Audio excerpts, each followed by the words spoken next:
这个半岛叫亚平宁半岛，又叫阿平宁半岛。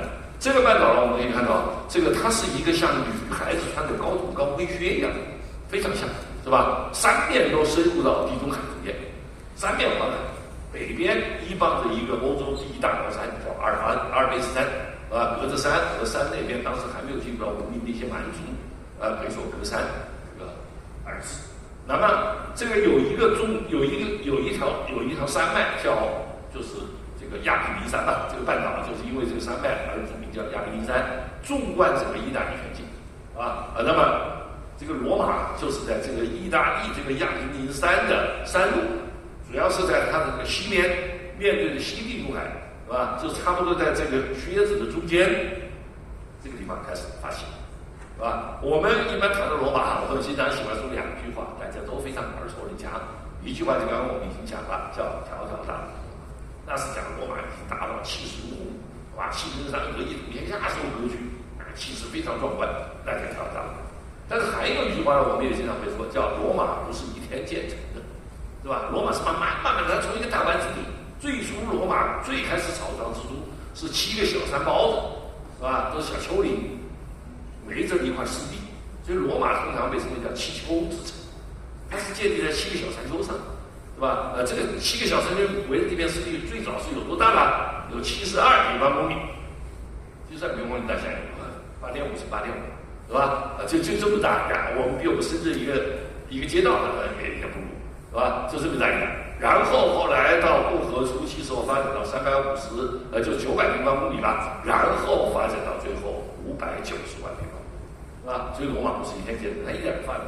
但它最早就从这个台伯河畔，是吧？这个大家可以看到这个图，可能看得不是太清楚，是吧？但是大家一看，这里面有个叫帝国佛河，我们通常更多翻译为叫台伯河，是吧？实际上是一回事，就是一条河，罗马就是在这个河上。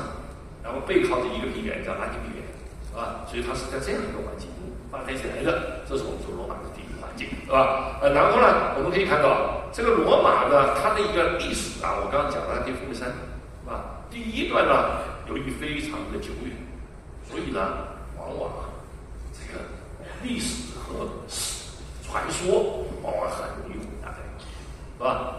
这个罗马它的这个可以考证的历史、信史，甚至还是带有一些神话传说的信史，最多就可以追溯到公元前8世纪，再往前就扑朔迷离了，是吧？那文明的最早产生在罗马，是吧？是从公元前753年，一般我们是以这个作为这个罗马这个城市建立的标志。当然，这里面带有传说时代，是吧？而且呢，这个跟最早罗马的文明最早是跟一支来自小亚细亚的移民相关，而这个小亚细亚移民，他们最早是在今天土耳其，就是在今天这个达达利安海峡附近，有一个非常著名的希腊时代的古城叫特洛伊，是吧？是在这个特洛伊附近的一支从东方来的移民，这支移民叫伊特鲁里亚人，或者叫伊特鲁斯坎人，是吧？他们呢，大概是在公元前8世纪前，公元前9世纪甚至更早的时候，他们就迁徙到了意大利拉丁平原。开始来到拉丁平原开始定居，而这一次移民是已经经过这个考据，经过考古，已经可以充分证明了。所以各位，你们要是到以后到西方的一些博物馆，你不管是到这个意大利的博物馆，还是到法国、到英国的博物馆，再谈到西方历史的，讲到罗马的第一阶段，往往都叫伊特鲁斯坎文明，或者叫伊特鲁里亚文明，对吧？它构成罗马的第一个阶段，但是它那个时候还没有真正进入到我们说信史。是吧？可以考据的。当然，它确实有一个民族迁徙过来的。所以呢，后来随着罗马逐渐开始建立文明以后就开始在民间盛传一个非常非常有影响力的传说，就是关于埃莱拉斯的故事，是吧？这段故事呢，它最后铁板钉钉，白纸见于这个，是吧？白纸黑字，那是到了公元之交的时候。我们在这讲，到了公元之交，刚才我提到一个叫屋大维的人统治时期，这个人是个雄才大略的统治。是吧？在他那个时期，虽然他不显山不露水的把共和变成了帝制，但他却给罗马人带来了长治久安、长期的和平，是吧？所以开始罗马的黄金时代都是来临。那么在他那个时代，由于黄金时代老百姓安居乐业，经济繁荣，生活安定，所以这个时候就出现了很多伟大的文学家、艺术家，是吧？这些文人，其中呢又出现罗马最著名的3位诗人，是吧？第一大诗人叫维吉尔，啊，那么还有荷拉斯，还有奥维德等等。那么维吉尔作为是罗马最伟大的诗人，可以跟希腊荷马相比。他模仿荷马史诗写了一部史诗，叫《艾列拉史记》，就讲的这个大英雄。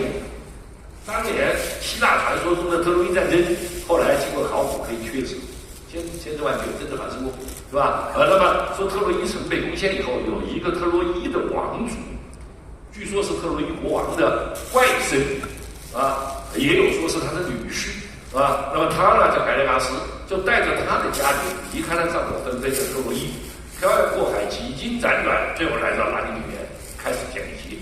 啊，然后就和当地的一个酋长的女儿结合，然后就生儿育女，生到就传入传到若干代以后，大概传到10来代，就传